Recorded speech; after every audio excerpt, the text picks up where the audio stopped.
Okay, I'm just gonna put on this, and I won't be able to get all of it, unfortunately. I can fast forward and shit, but there's gonna be a lot of technical jargon that you might not understand, since most of it might be from canon. Now, I will first talk about the story. Oh boy, what a story! If you've read the Fall of Reach book, it's fantastic. I really do like this story. They changed a few things around by having the war happen over a period of a month or so instead of just one day, which I liked a lot better. I mean, if you want to know, we fight in the VR territory mostly until, yeah, we pretty much fight on one continent and we move on to another part of the continent in Reach. If you want to know if it screwed up Halo's story, it did not. I do not believe it did. This is what happened. Advanced Force comes in, which is before this level. A small Advanced Force. This is the new team of Spartan Freeze, which if you read both ones you would know. They come in, only covers it up because if in the space mission, Reach is massive, and Master Chief and his Spartan 2s are on the other side. Most is what I believe. They're on the other side of Reach. Therefore, now this is getting to story stuff, so you know, spoilers story of the story. So yes, I mean, this is just like what I believe, because in Halsey's diary, it said that only try to cover this up. It even says in the Fall of Reach, they actually try to cover it up. Why? Well, I mean, let's see it this way. Millions of people going crazy that the world's going to pretty much die. I mean, they fought for it. They probably thought, oh, a small attack party. We can destroy this. We can do this. We can smother them. Which is possible. They did. They kept it very well until... This is where it gets iffy. I believe the fleet that happens after Long Solace is another small fleet. I don't think Holland thought it was. Holland thinks it's a whole massive damn Covenant fleet, but I don't believe it is. I believe it's just a small fleet that followed and most likely helped give the location from the tracker, which is from the books. If you read the books, you understand what I'm saying. Now, the story of the game is Noble Team, Spartan Freeze, who survived, trying to take Reach, which is, you know, they're fighting for this, man. They are fighting for this. That's what makes it look really awesome. So, yeah, they are fighting, pretty much fighting for Reach, trying to save it. Now, this game ends. The ending of this game may upset a few people of the canon, but I don't believe it does. I mean, let's put it this way. The canon isn't really ruined. I mean, they did explain it really well. Eric Nolan explained it as beautifully well as he could. It was beautiful how he did it. He really made sure it all fit, and it does. If those two spoilers, so you know, run and hide if you don't really play this. But the ship at the end, after dropping off Red Team and the Spartan team at circumference, it came down, picked up a fragment of the AI, a fragment. The real AI is still up there, and yes, yeah. Now, since I've told that story, and the story is much about a war going on, well, that's by the end of the war, which is the 30th. I think I should move on to gameplay. Wow, gameplay is addicting at that. There's Bloom. There's Bloom effects as since you go back onto the guy. Bloom, see? Bloom. You shoot, first shot you have goes there, and as you saw there was an assassination. You can do assassinations by holding the melee button, attacking the back. You can snap necks, you can put a knife through their head. It's beautiful. Damn grunts. For Bloom, you have to pace shots. First shot will always hit, but if you were to fire in between shots, chances are you probably hit a leg instead of the head that you want. Which, yeah. We got our abilities, run, as you can see. You got jetpacks, you got armor lock, you got fantastically fun armor abilities, I'm telling you that right now. Now, graphics, I know the graphics, because you wouldn't have to play this game to know the gameplay is addictingly fun. It's so satisfying getting a headshot. Now graphics, then onto them, stunning. One of the best looking first-person shooters on any console. And I do believe, yes, I know PS3 fanboys or whatever fanboy you are will go crazy, but I believe this is better than Killzone 2. Obviously Killzone 3 shits all over it, but considering that this has some very beautiful textures and some detailed textures look beautiful. Now, like, character models. That is very detailed. Look at that. And the lighting. Different aspects of lighting change it so it looks different and that ass. I mean, it's so, I don't know, it's something bad, but it's so beautiful.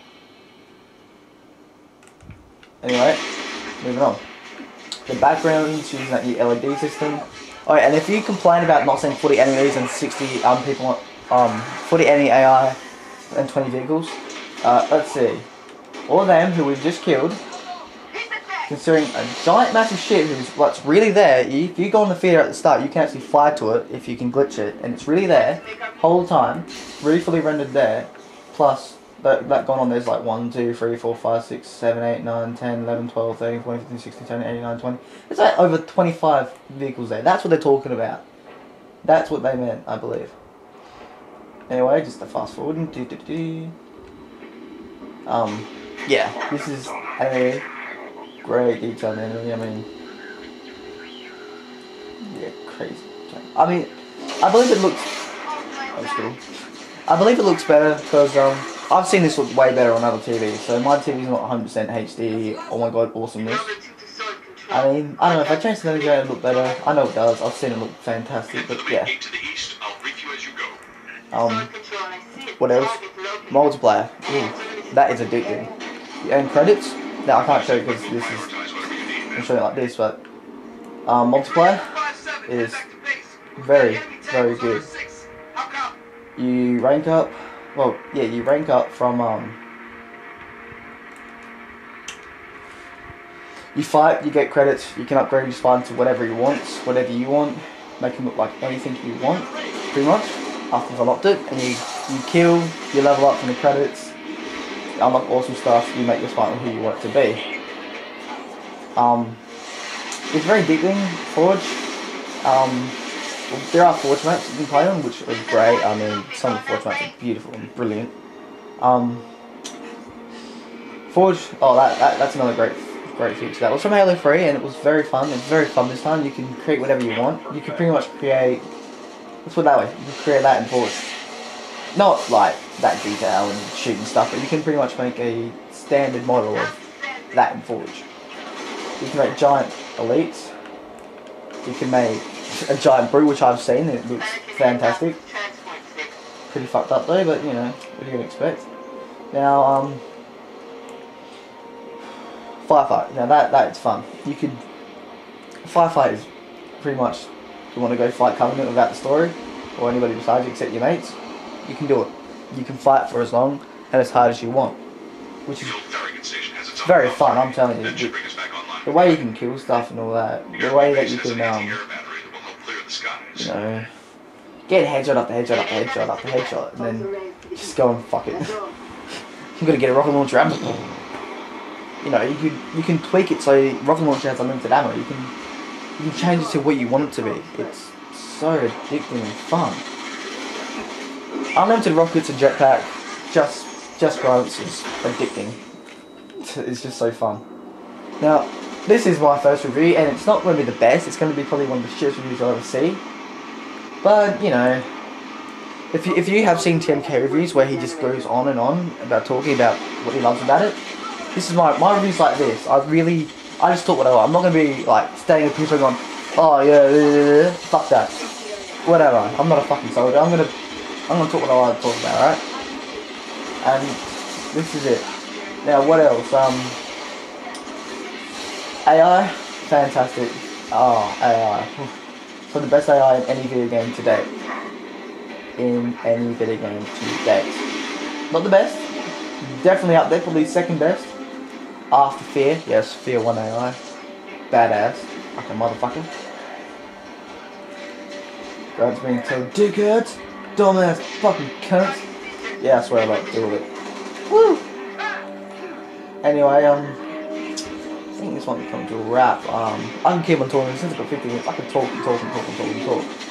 But actually, I'll end the film and show you some maps that I've taken from Forge. Now I've got 5 minutes left, so yeah. I've taken these from. You can download these maps from Forge already created. It's very fun to just mess around with them.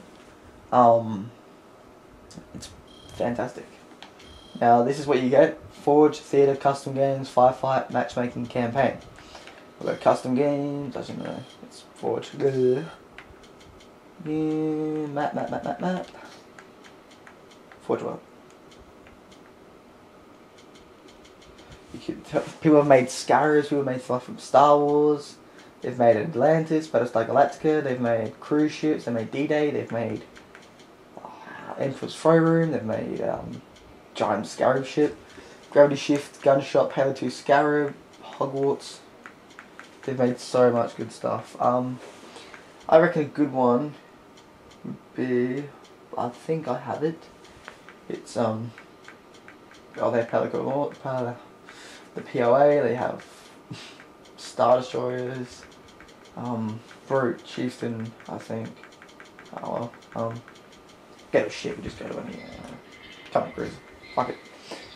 This is made in game by someone who I have no idea has a lot of fucking time on their hands. For fee, credits, that's your rank, credits down there. That was up, you can buy different helmets, different shoulder pads, right shoulder, chest, wrists, utilities, Visicolours, which you can actually get a gold one. I think that's after black. I haven't really gotten there yet. Armor effects, which look awesome. Firefight voice. Yes, I can see myself in your visor. Pretty. Do I look like an ammo bank to you? You can get Chief, you can get Katana, you can get Sergeant Johnson, you know, fantastic. Let me show you. I'll then show you some Firefight gameplay. I can't do it online because I haven't got online anymore. You know, you don't need online to have fun with games. These days I think games are mostly online. I mean, this campaign in here, in Halo Reach's campaign, it was fantastic. Like, this was like, the campaign, I loved it because I really did get attached to the characters. Most of you were like, what? I can get attached to them, they were pretty one-dimensional. Really, I mean, look at this, Emil really didn't care what happened. He just wanted to get the job done. He wanted to kill. He didn't care about life, what happened. He was just like, fuck it, I'm ready to kill people. Let's go, let's kill. Let's get fucked up, let's fuck these cunts up. George, he respected people. He respected everyone. He respected Spartans. He respected Reach. He would do anything for Reach, and you'd learn that later. Kat, she was snotty. She was smart, but she did let that go over herself, as you will see in the game. And apparently, she did kill the original Noble 6, which is quite bad. I mean, her actions killed the original Noble 6, which really sucks. But for those who don't know, yes, and she lost her arm for doing such a thing.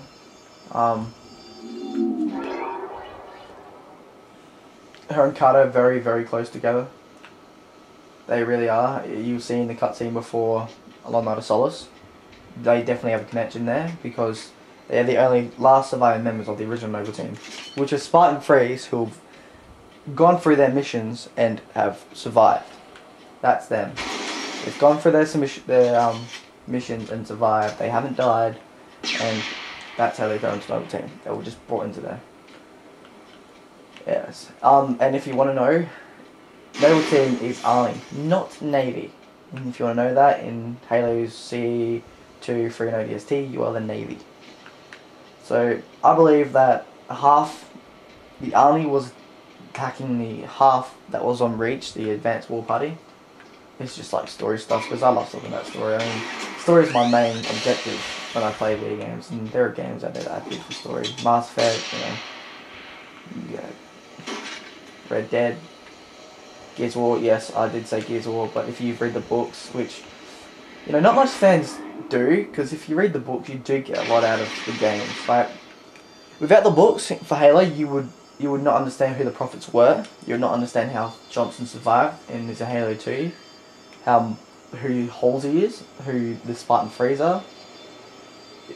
It just gives you a bigger look into society, into the creation. That is it. Well, that's just one thing somebody's created in it. Beautiful.